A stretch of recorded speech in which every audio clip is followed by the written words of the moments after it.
વિદ્યાર્થી મિત્રો નમસ્કાર। શ્રી કેન્સના માણસ હાઈસ્કૂલ પરિવાર વતીથી સૌ વિદ્યાર્થી મિત્રોને જય સ્વામિનારાયણ। વિદ્યાર્થી મિત્રો, આજે આપણે લેખક કૌશલ્યની અંદર બીજા નિબંધની ચર્ચા કરીશું અને એ નિબંધનું નામ છે કે ભ્રષ્ટાચાર એ શિષ્ટાચાર। વિદ્યાર્થી મિત્રો, આપણે અગાઉના વિડિયો પાઠની અંદર શ્રમના ગૌરવ વિશે ચર્ચા કરી રહ્યા। આજે આપણે ભ્રષ્ટાચાર એ શિષ્ટાચાર એ નિબંધ વિશે ચર્ચા કરવાના છીએ। તો આ પણ અગત્યનો નિબંધ છે। વિદ્યાર્થી મિત્રો, પરીક્ષાના સમયે બે નિબંધો ખૂબ જ અગત્યના છે, એક ભ્રષ્ટાચાર અને મોંઘવારી। વારંવાર જે પરીક્ષા સેટરનો છે એ પરીક્ષા સેટર મિત્રો આ બે નિબંધો ખૂબ પસંદ કરે છે અને એક યુક્તિ આ નિબંધો એ પ્રશ્નપત્રમાં એ મૂકતા હોય છે। તો આપણે આજે વાત કરીશું ભ્રષ્ટાચાર એ શિષ્ટાચાર। તમે જુઓ કે ભ્રષ્ટાચાર એ શિષ્ટાચાર, આજે આપણે જોવા જઈએ તો ભ્રષ્ટાચાર એ આખા જગતમાં વ્યાપ્ત છે। કદાચ કેટલાક દેશો એમાંથી મુક્ત હશે, પણ આપણે આપણા દેશની વાત કરીએ। આપણા દેશની એટલા માટે વાત કરીએ છીએ કે આપણો દેશ એ આપણો છે, આપણે ભારતના સંતાનો છીએ। દેશ પ્રત્યેની હમદર્દી અને દેશ પ્રત્યેના વિકાસની ચિંતાના કારણે આપણે આ ભ્રષ્ટાચારની વાત કરીશું। તો વિદ્યાર્થી મિત્રો, આપણે જોઈએ તો ભ્રષ્ટાચાર તો મિત્રો આપણા દેશમાં ઘણા બધા પ્રશ્નો છે। આપણે ભ્રષ્ટ તત્વોની જો યાદી મૂકીએ તો ભ્રષ્ટાચાર, મોંઘવારી, સંગ્રહખોરી, કાળાબજારી, આ બધા અનેક ભ્રષ્ટ તત્વો આપણા દેશમાં વ્યાપેલા છે। બીજા બધા દેશમાં છે, પણ આપણે આપણા દેશની વાત કરીએ છીએ, આપણે આપણા ઘરની વાત કરીએ છીએ। તો આ જે ભ્રષ્ટાચાર છે એ ભ્રષ્ટાચાર આપણા ઉત્તરે કાશ્મીરથી માંડી અને નીચે કન્યાકુમારી સુધી ભ્રષ્ટાચાર રૂપી અજગરે એવો બળો લીધો છે કે એ બળામાંથી ભારત માતા આજે મુક્ત થઈ ગઈ। આજે ભારત માતા એ દરેક ભારતીયને આહ્વાન કરે છે કે હે મારા દેશના દેશવાસીઓ, મને આ ભ્રષ્ટાચાર રૂપી અજગરના બળામાંથી મુક્ત કરો। દેશના કેટલાક દેશ ચાહકો, કેટલાક દેશ પ્રેમીઓ આ ભ્રષ્ટાચારને નાથવા માટે પ્રયત્ન કરે છે, પરંતુ મિત્રો એની સામે ભ્રષ્ટાચાર આદરનારા વ્યક્તિઓનો સમૂહ એ ગણાય છે। એટલે જે લોકો ભ્રષ્ટાચાર નાબૂદી માટે પ્રયત્ન કરે છે એ લોકોને કોઈ સાથ સહકાર મળતો નથી, અને એટલા માટે આપણે કહીએ કે કોઈ સત્યવાદી માણસ હોય તો એને અસત્યવાદીઓ માણસના ટોળામાંથી ભાગવા માટે બોલવું જોઈએ, એમ બિચારા ભ્રષ્ટાચારને નાથવા માટે પ્રયત્ન કરતા જે માણસો છે એ માણસોથી થાકી ગયા છે, એ હારે છે। આપણા દેશના ચાહકો પ્રયત્ન કરે છે, દેશનાગરિકો પ્રયત્ન કરે છે, દેશ પ્રેમીઓ કે આપણા દેશમાં ભ્રષ્ટાચાર ન હોવું જોઈએ એ પણ એક શબ્દ છે। તો આપણે આ ભ્રષ્ટાચારનો અર્થ પહેલા સમજીએ। તો ભ્રષ્ટાચાર એટલે શું?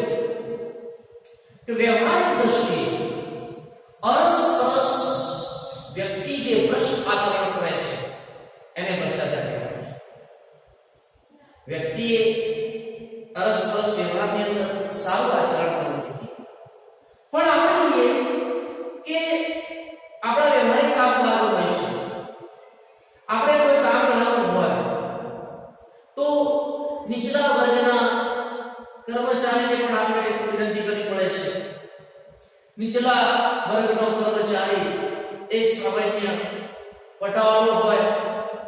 એ પટાવાળાને પણ આપણે વિનંતી કરીએ કે ભાઈ મારું આટલું કામ છે, તો પટાવાળો કહેશે કે સાહેબ એક તમે જેને કે મીઠાઈનું પડીકું લાવો, પેડાનું પડીકું લાવો અને પેપર ઉપર વજન મૂકશો તો તમારું આગળ વધશે, નહીં તો નહીં. તો આ રીતે દેશની અંદર લોકો એ ભ્રષ્ટાચાર કરે છે અને જેને આપણે ભ્રષ્ટાચાર કહીએ છીએ, અને આ ભ્રષ્ટાચારથી દેશના વિકાસ ઉપર એ વિપરીત અસર થાય છે. દેશ આઝાદ થતા થઈ ગયો, એ શું કર્યું? ઉમાશંકર જોશીનું આ વાક્ય આપણે યાદ આવે છે પંક્તિમાં એમણે કીધું કે દેશ તો આઝાદ થતા થઈ ગયો, દેશ કાકા મામાના માસીના પોષ્યા આપણે શું કરવું છે? પહેલા તો આપણે આપણા તરફ નિર્દેશ કરીશું. આપણે આ દેશના વાસી છીએ, આ દેશનું ઋણ આપણા સિરે છે. દેશે આપણે ઘણું કર્યું છે, પણ આપણે દેશ માટે શું કર્યું એ આપણે જાતે પૂછવાનું. આપણે ક્યારે આ ભ્રષ્ટાચારથી આપણા હાથ ફાડેલા નથી ને, એ આપણે જોવાનું છે. આપણે ક્યાં ભ્રષ્ટાચાર કરતા નથી ને, એ આપણે જાતને એ પ્રશ્ન પૂછવાનો છે. તો એમ કહેવાય છે કે આ ભ્રષ્ટાચારથી અશક્ય લાગતા કામો પણ શક્ય બની જાય છે. એટલે આ ભ્રષ્ટાચારનો અર્થ એનો આ એક જે સામાન્ય જેને કહીએ કે એનો અર્થ આ થાય છે. તો મિત્રો આપણા દેશમાં ભ્રષ્ટાચારની ઉત્પત્તિ કેવી રીતે થઈ? આપણા દેશમાં ભ્રષ્ટાચાર કેવી રીતે વ્યાપ્યો?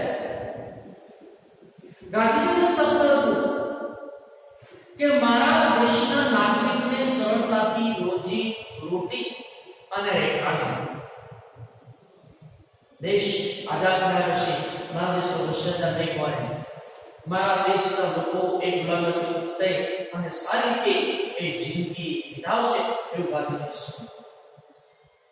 પણ દેશ તો આઝાદ તથા થઈ ગયો, ગાંધીજીનું મૃત્યુ થયું. આઝાદી મળ્યા પછી ગાંધીજીને ગોળીથી વિધવામાં આવ્યા, આથુરામ ગોડસે ગોળીથી વિધી નાખ્યા. ગાંધીજીનું જે સપનું હતું, એમને જે આ દેશની જે સ્વતંત્ર જોવો હતો, એમને જોવા મળ્યો નહીં.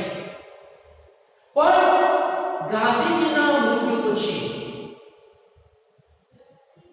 કેટલાક સત્તાધારી માણસો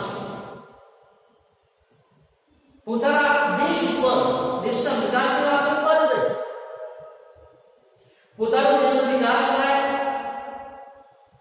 સમાજનો વિકાસ થાય, કુટુંબ વિકાસ થાય, વ્યક્તિનો વ્યક્તિગત વિકાસ થાય, એ વાત એ બંધ ગઈ. પણ કેટલાક સત્તાધારી રાજકારણીઓ છે, એ રાજકારણીઓ સત્તાને હડપ કરવા માટે ખુરશી ને મેળાવડી કરતા. આપણા દેશમાં લોકશાહી છે, લોકશાહી રીતસર અપનાવીને એમને ખુશી મળેલી નથી કેટલાક માણસોને.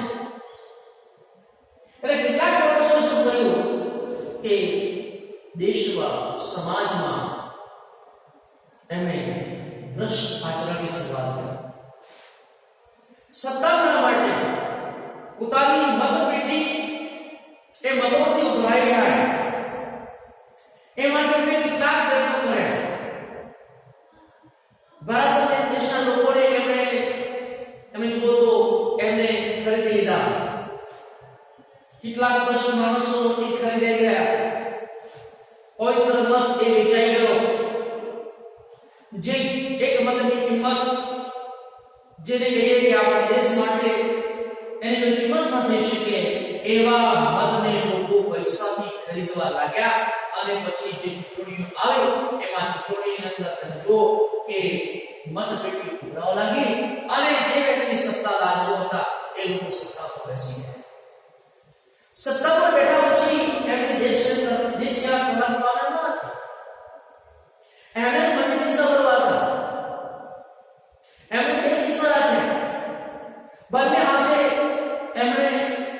દેશમાં લૂંટ ચલાવી, કેવી રીતે લૂંટ ચલાવી, તો એમણે કેટલાક ક્ષેત્રોને ભ્રષ્ટ કરી અને એમણે ભ્રષ્ટાચાર આગળ માટે એમણે મોટું વિધાન કરી આપ્યું અને જેના કારણે તમે જુઓ કે વેપારથી માંડી સરકારી ઓફિસોથી માંડી અને બધી જગ્યાએ ભ્રષ્ટાચાર થતી હતી. ગાંધીજીનો આ શબ્દ ન હતો,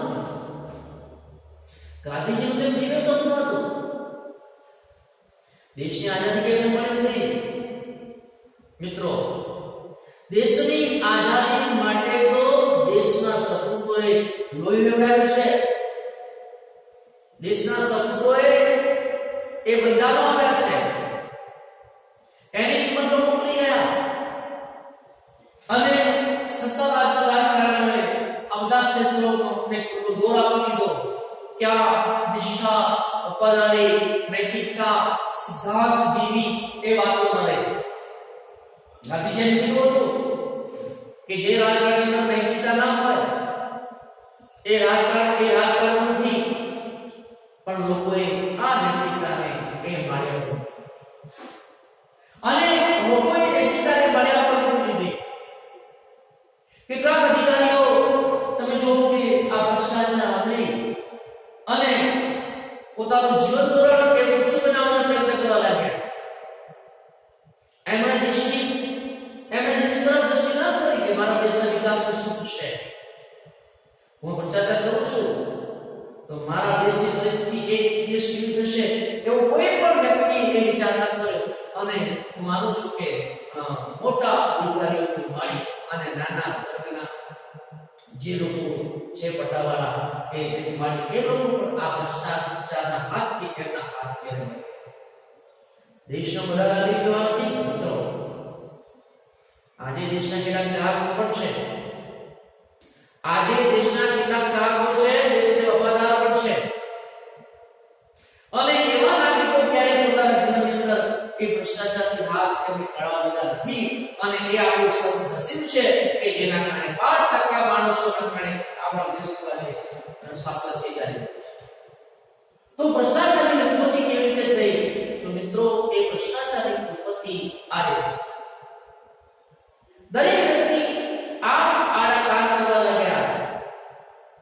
દરેક વ્યક્તિ સમજી ગયો કે હવે આપણે આપણું કામ કરવા માટે ધર્મ ધક્કા ખાવા એના કરતા તો ચલો ભાઈ થોડા પૈસા આપી દઈએ અને કામ નીકળી જતું હોય તો આપણે શાંતિ થશે. તો મિત્રો આપણા દેશની આ ભ્રષ્ટાચારની ઉત્પત્તિ આ રીતે થઈ છે. પછી આપણે જોઈએ તો ભ્રષ્ટાચારના મૂળની અંદર આપણે રાજકારણની જવાબદાર ગણીએ છીએ, ભ્રષ્ટ અધિકારીઓની જવાબદાર ગણીએ છીએ, ભ્રષ્ટ નાગરિકોને જવાબદાર ગણીએ છીએ. કારણ કે એક વ્યક્તિથી ભ્રષ્ટાચાર કરાતો નથી. ભ્રષ્ટાચાર એ સંયુક્ત સહિયારા પ્રયત્નોથી આ દેશનો એ ભ્રષ્ટાચાર કરાયો છે. આજે આપણે સમાચાર પત્ર ખુલી છે અને ઘણી બધી વાતો ભ્રષ્ટાચાર વિશે આપણે વાંચીએ છીએ. આજની સરકાર ભ્રષ્ટાચાર માટે પ્રયત્ન કરે છે કે ભાઈ દેશ પ્રત્યે વફાદારી રાખો, દેશનો વિકાસ થાય માટે દરેક નાગરિકે વફાદાર રહેવું. પણ તમે જુઓ કે જ્યાં આપ ફાટી હોય ત્યાં ઠીકડા ક્યાં? ભ્રષ્ટાચાર ક્યાં ફાટ્યું છે એને આપણે ઠીકડા કેવી દઈશું? એ તો જુદા જુદા પરમેશ્વરની કૃપા કરશે ત્યારે આ દેશની અંદર ભ્રષ્ટાચાર મળશે. બાકી કોઈ વ્યક્તિ એક વ્યક્તિ દ્વારા કે થોડાક વ્યક્તિ દ્વારા આ દેશનો એક ભ્રષ્ટાચાર એને નાથી શકાય નથી. તો આ ભ્રષ્ટાચારની અંદર આપણે જોઈએ તો મૂળ ઉત્પત્તિ એ મને રાજકારણથી થઈ છે. જો દેશના નેતાઓ જો દેશ પ્રત્યે વફાદારી રાખી હોય, દેશ પ્રત્યે નિષ્ઠા રાખી હોય, મારા દેશને નુકસાન ન થાય, હું મારા દેશ માટે કંઈક કરું, જો એવી જો ભાવના રાખી હોય તો માનું છું કે આજે આ ભ્રષ્ટાચાર એ ફેલાયો. આજે ભ્રષ્ટાચારનો જે છોડ છે એ છોડ એવો ફૂલ્યો ફાલ્યો છે કે એ છોડનું આપણે વિઘટન કરી શકતા નથી. એ ભ્રષ્ટાચારની છોડના અનેક ફળો દરેક ક્ષેત્રની અંદર એ વ્યાપી ગયા છે.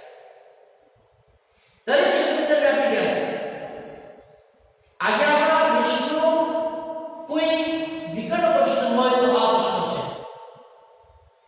તમે તમારા જીવનની અંદર પણ કેટલાક અનુભવ થશે. તમે કોઈ જગ્યાએ વ્યવહારિક કામ માટે ઓફિસમાં જાઓ, કોઈ જગ્યાએ વેપારી પાસે જાઓ, કઈ ખરીદ કરવા માટે જાઓ, તો તમને જાત જાતના અનુભવ થશે. તમે જુઓ કે વેપારી છેતરે છે, વેપારી ગ્રાહકને છેતરે છે. એક અધિકારી પોતાના વાહને આવેલા કામ માટે ઉભેલા નાગરિકને એ વ્યવસ્થિત જવાબ નથી આપતો. જાઓ સાહેબ, હાજર નથી, સાહેબ કાલે આવશે, અઠવાડિયા પછી આવજો, મહિના પછી આવજો, તમારું કામ થશે. ત્યારે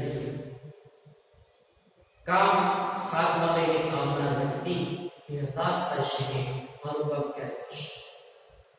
અને પછી મજબૂરીથી માણસ એ એમ કહે છે કે સાહેબ એમ કરો કે તમારો જે વ્યવહાર થતો હોય વ્યવહાર લઈ લેજો, પણ મારું આ કામ તમે હું કરી આપો.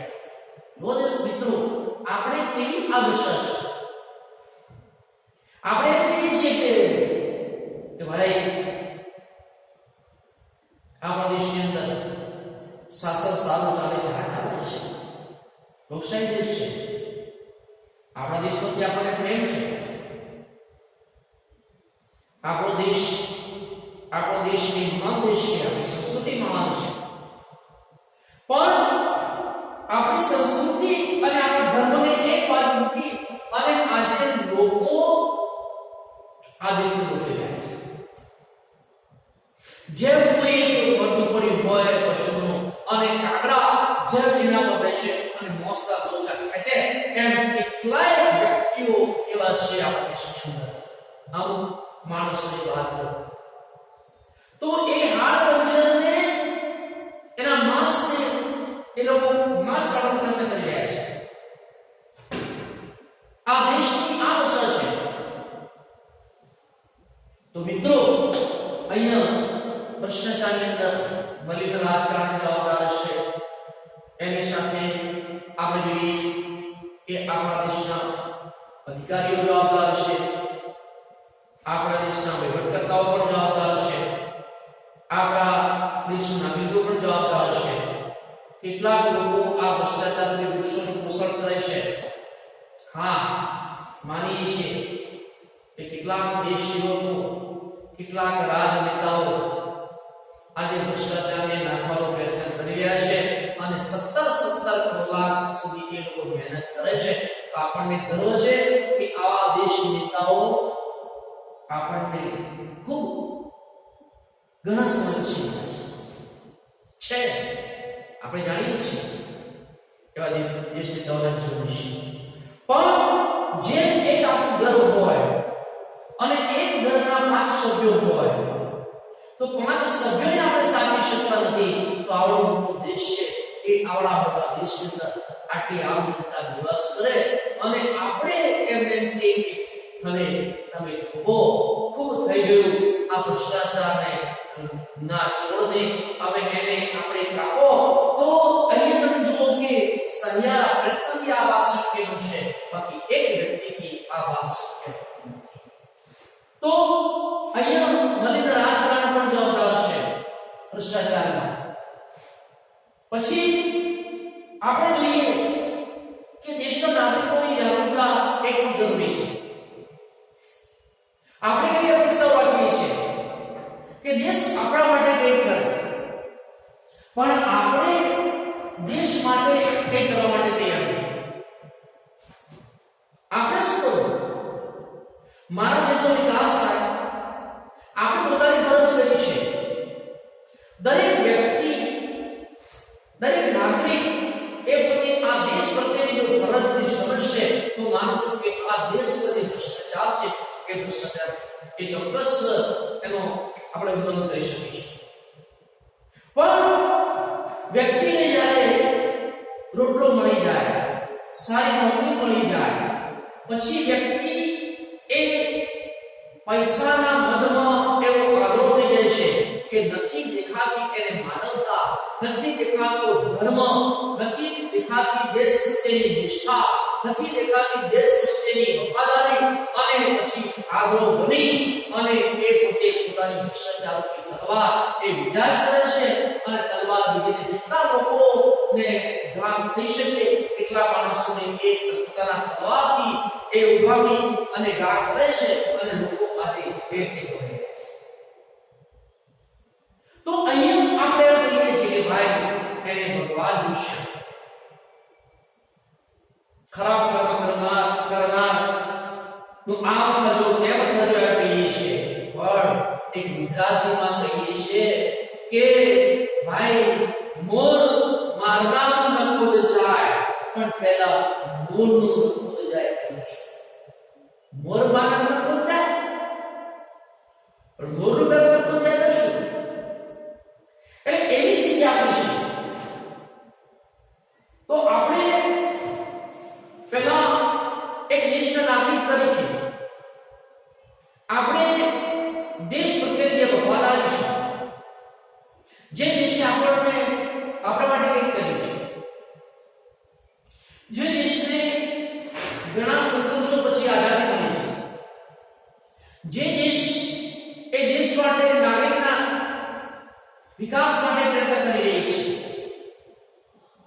જે દેશે વ્યક્તિના વિકાસ માટે જાહેર ક્ષેત્રની અંદર સુવિધાઓ ઊભી કરી છે. જ્યારે કેટલાક માણસો તમે જુઓ કે સરકારે ઊભી કરેલી સુવિધાઓ હોય તો નુકસાન કરવાનો પ્રયત્ન કરે છે, એને સાચવવાનો પ્રયત્ન નથી કરતા. બસો બેઠા હોઈએ અને સીટ ઉપર આપણે પ્લેન મારીએ છીએ. સરકારી કોઈ ઓફિસ હોય તો સમય મળે એટલે આપણે ખૂણાની અંદર પાર્કિંગ ચાર્જ મારીએ છીએ. તો આ દેશની આ દશા છે. તો આપણે પહેલી સમાનતા એ માણસે રખવાની છે. વ્યક્તિગત જો વિચારોમાં પરિવર્તન આવે, જો વૈચારિક ક્રાંતિ આવે તો આ દેશની